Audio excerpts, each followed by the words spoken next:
So I kept shuffling through ideas, couldn't figure out which one to do. And I realized I'm sitting here in San Francisco and I'm meeting the same people, talking about the same things, going to the same tech events over and over and over again. And I've had this gut instinct of I need to introduce more randomness to my life. So I hear about this event called FarmCon, a farmers conference in Kansas City. Sign me up. I'm going. So I go, and I'm the only tech guy. I'm the only, I look out of like a literally fish out of water. I'm dressing wrong. I don't know anything about farming. I even get there and I'm like, I don't know what the hell I got myself into. I took Ben with me and we're sitting there. They're talking about soybean futures. I don't even know what soybeans are. And so we're completely out of water. But it was a great way to just shake up the snow globe a little bit, introduce randomness, some serendipity. When we're there, we meet this guy.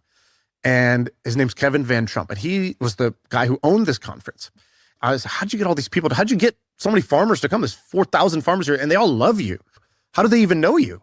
And he said, well, I've been writing this newsletter for 20 years for farmers. Half of the thing is just memes, just funny jokes, because the farmers just want to laugh in the morning. And then half of it is his letter about like what's going on in the markets today for farmers.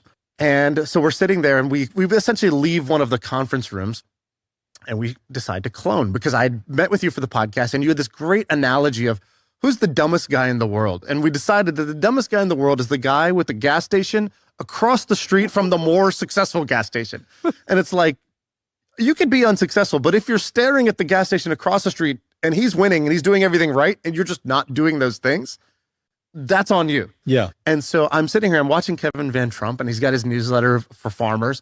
And at this time, crypto had just started becoming very interesting. I said, Ben, what if we created a newsletter for crypto, just like this guy's done for farming?